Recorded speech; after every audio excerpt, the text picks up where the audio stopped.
ఈ మధ్య మనము ఐబొమ్మ రవి గురించి ప్రతి ఛానల్లో అంటే సోషల్ మీడియాలో ఎక్కడ చూసినా ఐబొమ్మ రవి వినిపిస్తూ ఉంటాడు.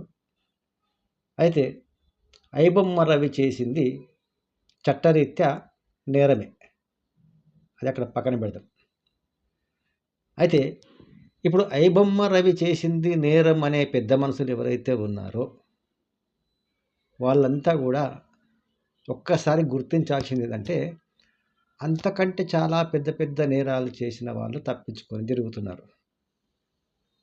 ఐబొమ్మ రవిని అంతగా హైలైట్ చేసి అంతగా ఇంపార్టెన్స్ ఇచ్చి ఆయనను పట్టుకునేందుకు ప్రయత్నం చేయడంలో ప్రధాన కారణం ఏంటంటే సినిమా ఇండస్ట్రీ. ఎందుకంటే కోటీశ్వరులు కాబట్టి కోటీశ్వరులకు నష్టం జరిగితే అందరూ ఫస్ట్ ఏకమవుతారు, కోటీశ్వరులు అంతా ఏకమవుతారు. ఇక్కడ జరిగింది అదే. ఇప్పుడు ఈ సినిమా ఇండస్ట్రీ వాళ్ళు ఏదైతే సినిమా చూస్తున్నారో దానికి డబ్బులు ఎవరు ఇస్తున్నారో చూసడానికి పేద ప్రజలు ఇస్తున్నారు. Middle class, backward classes. పెద్ద పెద్ద వాళ్ళు ఎవరు సినిమా థియేటర్కి వచ్చి సినిమా చూడట్లేదు. వాళ్ళ ఇళ్ళల్లో ఏదో పెద్ద హోమ్ థియేటర్ పెట్టుకొని సంథింగ్ ఏదో వాళ్ళ ఏర్పాట్లు వాళ్ళకు ఉంటాయి. రేర్గా వాళ్ళు పోతే సినిమాకి పోతారు. ఓకే. అయితే ఇక్కడ మిడిల్ క్లాస్, పేద మధ్య తరగతి వాళ్ళు మాత్రమే డబ్బు పెడుతున్నారు. సో ఇవల్ల ఇండస్ట్రీలో ఎంతమంది అయితే కోటీశ్వరులు ఉన్నారో అదంతా పేద మధ్య తరగతి కుటుంబాల యొక్క వాళ్ళ సంపాదన వీళ్లకు ధారపోశారు సినిమా చూడడానికి. అయితే మరి వాళ్ళు ఖర్చు పెడుతున్నారు, తీస్తున్నారు, మీరు చూస్తున్నారు అనే మాట వస్తుంది. ఓకే, కోట్లు పెట్టి మిమ్మల్ని ఎవరు సినిమాలు తీయమన్నారు? కోట్లు పెట్టి సినిమాలు తీసి మా టిక్కెట్ల రేట్లు ఎవరు పెంచమన్నారు? ఎందుకంటే పేద మధ్యతరగతి కుటుంబాలకు ఏముంటుందంటే వాళ్ళకు కొన్ని ఎమోషన్స్ ఉంటాయి. మా అభిమానుడు వచ్చిండు, ఆయన సినిమా నేను చూడాలని చెప్పేసి వాడు 1000 పెట్టి తీసుకుంటాడు ఫస్ట్ డే టికెట్స్. ఇవన్నీ నేను చూశాను. పాపం అసలు అమాయకులు, పాపం పేద ప్రజలు ఎవరైతే ఉంటారో, మిడిల్ క్లాస్ వాళ్ళు ఎవరైతే ఉంటారో ఈ పిల్లలంతా జస్ట్ వాళ్ళ అభిమానం కోసము నా హీరో సినిమా అని చెప్పేసి వీడు కొట్టుకుంటారు ఇంకా. సో అయితే నేను ఇక్కడ చెప్పాల్సుకుంది ఏంటంటే, ఐబొమ్మ రవి ఏదైతే ఫ్రాడ్ చేశారో ఏ గవర్నమెంట్ను మోసం చేయలేదు, ఏ ప్రజలను దోచుకోలేదు. ఐబొమ్మ రవి ఎవరిని దోచిండు అంటే, పేద ప్రజల డబ్బును ఎవరైతే దోచుకున్నారో, అంటే ఒక సినిమా పేరుతో పేద ప్రజల డబ్బును దోచుకున్నారో వాళ్ళ డబ్బును తిరిగి రిటర్న్ ఇస్తున్నాడు. ఇది కొంతమందికి నచ్చొచ్చు, నచ్చకపోవచ్చు నేను చెప్పే మాట, బట్ ఇది వాస్తవం. సరే, ఓకే, ఐబొమ్మ రవి దీని మీద లాభాలు పొందుతున్నాడు, కోట్లు సంపాదిస్తున్నాడు, that is different. But iBomma Ravi ఒక రెవల్యూషన్ థింకింగ్ అనుకోవచ్చు దాన్ని. అతని థింకింగ్ ఎలా ఉందో, బట్ కానీ ఇది ప్రజలకు మాత్రము మేలు జరిగింది. ప్రజలు ఫ్రీగా సినిమా చూడగలుగుతున్నారు.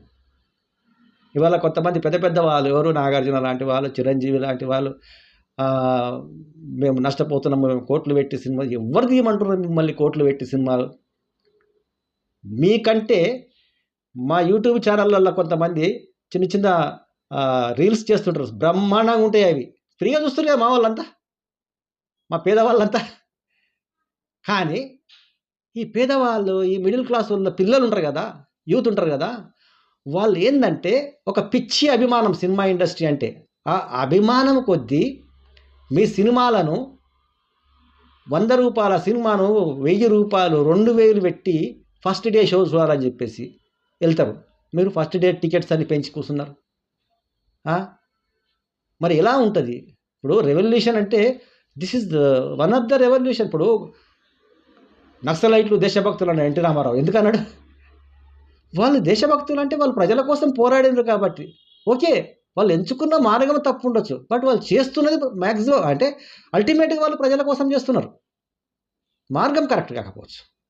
సో ఇక్కడ కూడా రవి తన కోసం చేసుకున్నాడు, వాస్తవానికి తన సంపాదన కోసం ఏదో చేసిండు. కానీ అందులో రవికి కొంత డబ్బు వచ్చినప్పటికీ పేద ప్రజలకు, ఎవరైతే ఈ ఎమోషనల్గా మన హీరో సినిమా చూడాలి ఖచ్చితంగా అని చెప్పేసి వాడు కష్టపడ్డ డబ్బు, చెమట ఒడిసిన డబ్బు ఖర్చు పెట్టి సినిమా చూశాడో వాళ్ళకి రిటర్న్ ఇచ్చాడు. వాళ్ళకి మళ్ళీ డబ్బులు రిటర్న్ ఇచ్చే ప్రయత్నం చేస్తున్నాడు. దీన్ని మనము పెద్ద భూతద్దమలు పెట్టి రవిని ఎన్కౌంటర్ చేయాలా, రవిని జైల్లో పెట్టాలా, రవి లాంటి వాడిని మొత్తం అసలు ఇక్కడ ఏమంటారు, సమాజంలో ఉండనివద్దు, ఆయన ఏదో పెద్ద నేరం చేశాడు, ఎవరినో మర్డర్ చేశాడు అనే టైపులో మాట్లాడుతున్నారు. ఆ రవి అసలు మన దేశస్తుడే కాదు, ఇప్పుడు ప్రస్తుతానికి మన దేశస్తుడు కాదు. ఆయన తీసుకుపోయి అక్కడ వేరే దేశం యొక్క మెంబర్షిప్ తీసుకున్నాడు. ఆ రవికి శిక్ష పడుతుందా? కోర్టు యొక్క ఏవైతే మన రాజ్యాంగం ప్రకారము, కోర్టు ప్రకారము అతనికి శిక్షలు వర్తిస్తాయా మన దేశంలో? ఎలాంటి శిక్షలు వర్తిస్తాయి అసలు అది ఇంకా కోర్టు తెలుస్తుంది. అప్పుడే మీరే నిర్ణయం చేస్తున్నారు. ఐబొమ్మ రవి అయిపోయింది, ఐబొమ్మ రవి పని అని చెప్పేసి. అంతకంటే పెద్ద పెద్దోళ్ళు చాలామంది ఉన్నారు నాయన.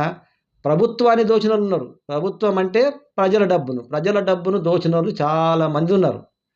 వాళ్ళ మీద దృష్టి పెట్టండి, వాళ్ళని పట్టుకోండి. అవసరమైతే ఇలాంటి రవి యొక్క టెక్నాలజీని, ఆయనకున్న టాలెంట్ను వాడండి. పెద్ద పెద్ద సైబర్ నేరగాలను పట్టుకోవడానికి వాళ్ళ డాటాను ఎలా సేకరించాలి ఏందనేది ఐబొమ్మ రవికి క్లియర్గా తెలిసింది. అలాంటిని పట్టుకొని వాళ్ళని ఉపయోగించుకోవాలి. వానికి అవసరం పడితే గిఫ్ట్లు ఇవ్వాలి. ఇంకా ఎందుకు? అతని టెక్నాలజీ మనకు సహాయపడుతున్నాడు, అతని టెక్నాలజీ మనకు ఉపయోగపడుతుంది కాబట్టి. సో ఆ కోణంలో ఆలోచించండి దయచేసి.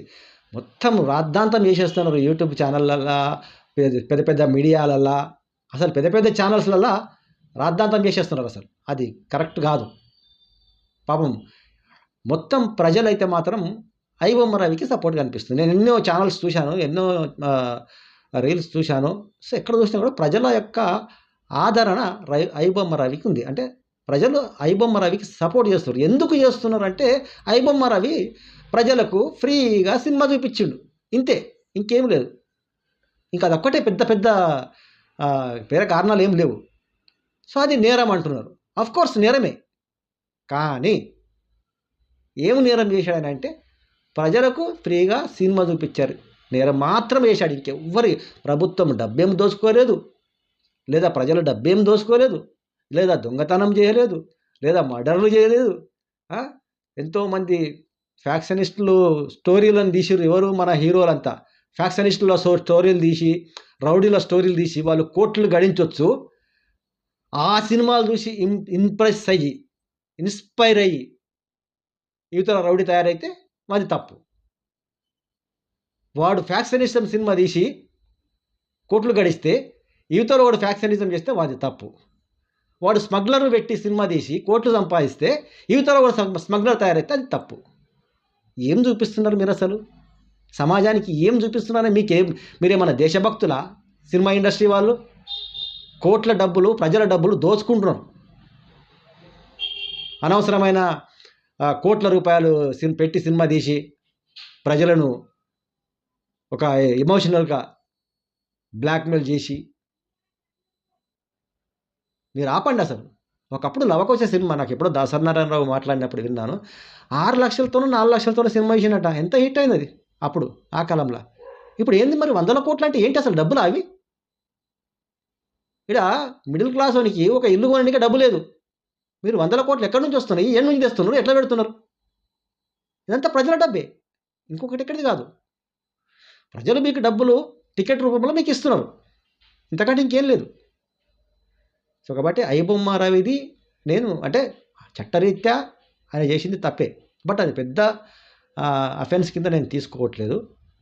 ఆయనకి శిక్షలు అసలు వర్తిస్తాయా లేదా అనేది కూడా నాకు డౌటే ఉంది. ఆయనకి పెద్ద అంటే లీగల్గా పోతే మాత్రం ఆయనకి ఏం శిక్ష పడదు.